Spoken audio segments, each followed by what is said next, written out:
Hello, my name is James Lane and I'm from GTA Now Stantec, and I'd like to talk to you about the pop-up cycle lane project we're working on with the Department of Transport in Victoria. I'd like to start with a quote from Chris Boardman. Now, for those who don't know Chris, he's the Walking and Cycling Commissioner for Greater Manchester. He's a pretty big name in the UK. He was the first Briton to win the gold medal for cycling back at the Barcelona Olympics. And on a visit to Utrecht a couple of years ago, Chris said, "I've seen tens and thousands, if not hundreds of thousands of bikes, but I haven't seen a single cyclist. I've just seen normal people in normal clothes doing normal things, dressed for the destination and not the journey." Now, I love that, and it's why I do what I do, really trying to implement infrastructure that's going to change the demographic of people cycling and is going to change the image of people cycling. Because let's be honest, the image isn't very good in a lot of countries. This was a documentary in the UK a couple of years ago, and it was called Cyclist Scourge of the Streets. Now, you don't need to watch it. You already know what it's going to say. It's going to say, all cyclists ride pavements, jump red lights, and kill people's dogs. So you can give that one a miss. And that's why I love pop-up bike lanes. Now, pop-up bike lanes have been appearing all over the world in the last few years, especially since the COVID pandemic started. So when the Department of Transport said, we're going to build 100 kilometres of pop-up bike lanes, we were very excited.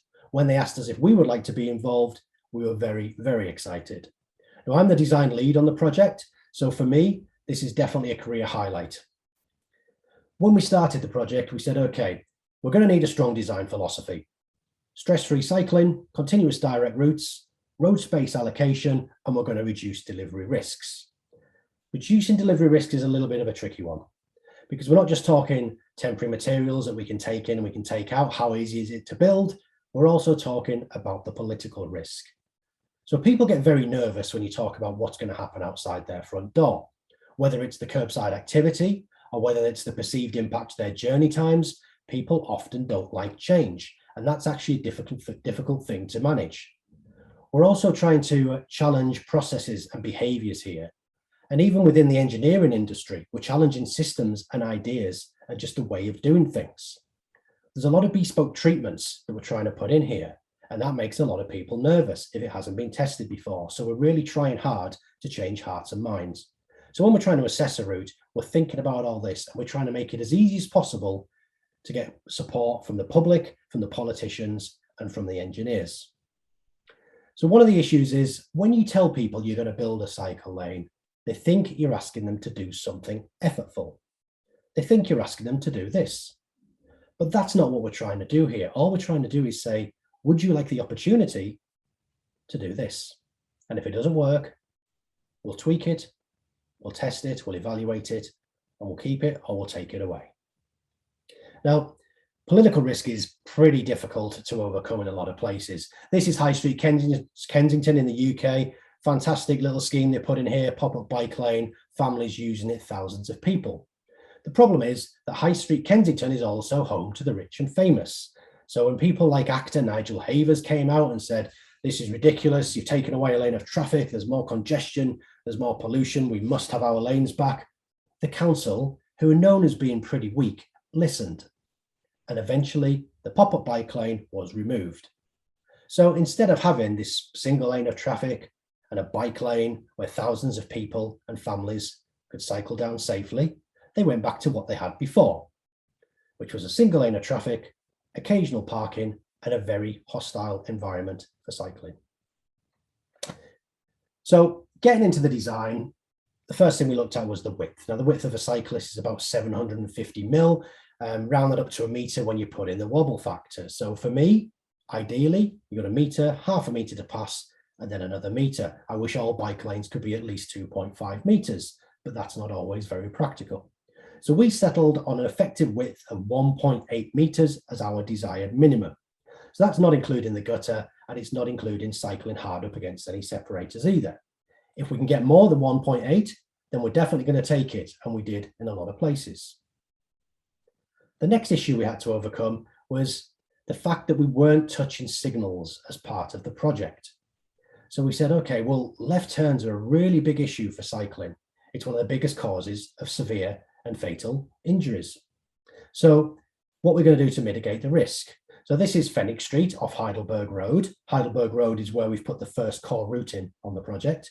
And we said, okay, we've got these two lanes, this central feeder strip where cars are always sitting on top of it, so you can't get to the stop line anyway. So let's make that one lane to start with. But let's also try floating this little bollard out on the outside of the pedestrian crossing. Now, when you turn left here, you're turning left into 3 lanes. So you don't need to be turning left as soon as you get into the intersection. So we put that in there, and this is me going for a little bike ride, and I'm riding through, and I'm like, oh, is this car going to give way to me? I'm not sure. No, they're not. But it doesn't really matter because I've made eye contact. I can see what's going on. And we've had the time and space to negotiate. This is Station Street, also off Heidelberg Road. You can see what the left turn was like before, and you can see what the left turn's like since we implemented the treatment with the bollards in. Again, this is a little video I took while I was out there. You can see that the vehicles are going pretty slow around the corner. You can also see how fast the vehicles are going through. Now, this for me, just give me that extra second, that extra bit of time to see whether the car is going to give way to me or not, can really be a lifesaver. And I would love to see more of this. And I think we've tested enough to show that it actually works. And one of the reasons it does is because we're continuing the bike lanes across the intersection. Now, the road rules are a little bit woolly in this space, but if you put a bike lane through an intersection with the dash lines, there are road rules which will support you to say the vehicle should give way to you. In fact, Department of Transport actually released a video about the pop-up bike lanes recently, where they said drivers need to give way to bike riders before crossing the bike lane. I know there's some work going on in the background to make these road rules more explicit, but we're finding that this could be the way forward, and this is what we should be doing on all intersections. Now, we couldn't always put bollards and stuff in because of large vehicle swept paths, so sometimes we just did some painted islands on the edges of our intersections. And some people challenged us and said, yeah, that's probably not going to work. But the moment we're seeing anecdotal evidence that it is working with a lot of drivers, especially in the residential areas where they are respecting the painted island. I'd love to get some hard data behind this because I'd love to come back in a year and say, you know what, guys, put some painted islands in and you're going to slow a lot of people turning in and out of your side roads. That could be a little game changer and it would cost very little to do.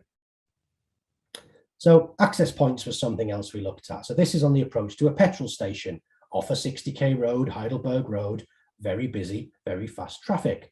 So we just took some of the elements of a protected intersection. We said, let's just slow everybody down.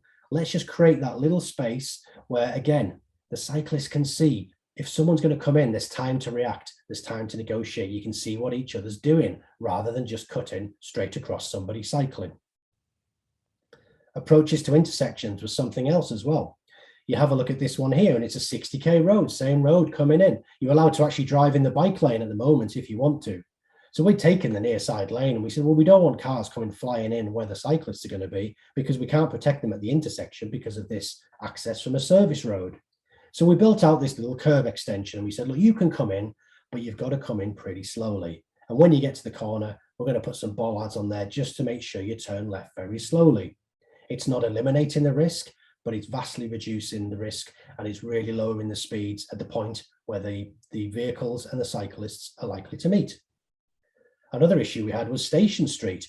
We couldn't stop people getting into this left-hand lane and turning left at the intersection. Now, people have been doing this for 25 years, so I can understand why, but we had to leave this big gap because of this VW garage.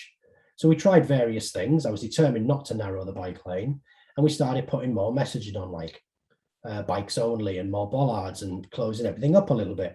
What seemed to do the trick in the end was actually this little yellow line that we offset from the gutter that made the bike lane look visually a lot narrower than it actually was. And now it seems to be working very, very well. We put a lot of floating parking in as well. We had various things to consider when we did this. There's a kinder near this area on Heidelberg Road. So we put these decals on the road just to try and promote some awareness there might be people crossing. We also had some challenges from various people when I showed them this design. They said, why have you put so much space outside the driver's doors? Why haven't you made the bike lane wider? The bike lane's pretty wide. It's at least 2 meters. There's a good 1.2 meter door zone, a buffer zone there as well. But again, this is a kinder. This is where people live. There might be elderly, vulnerable people living in these homes. We don't want them to suddenly have to get out of the car into a 60k an hour hostile road. So we provided a very, very generous space for them to do so. drivers do need to be considered too. The messaging on the project was very important. Sometimes we couldn't put any kind of hard infrastructure in. So this is where I was talking about bespoke treatments, messaging, things like stay in lane, watch for bikes crossing, this kind of thing. Putting green hatching behind sharrows just to really show that awareness that there might be people cycling there, and also tell the people cycling that they are allowed to be there.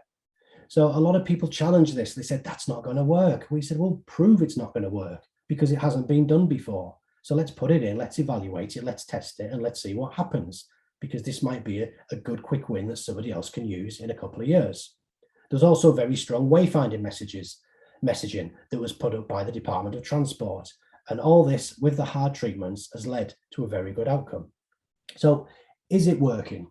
Well, all I'll say is that when I went on my site visit, I spent more time on the footpath than I did on the road. I'm pretty confident at cycling, but this is a hostile environment. And now we're seeing cargo bikes, women, children, elderly, all sorts of people cycling on Heidelberg Road. Now, since January, there's been about 170,000 trips. So that includes a lot of lockdowns and a pretty wet winter. We expect that to explode in the next 5 to 6 months.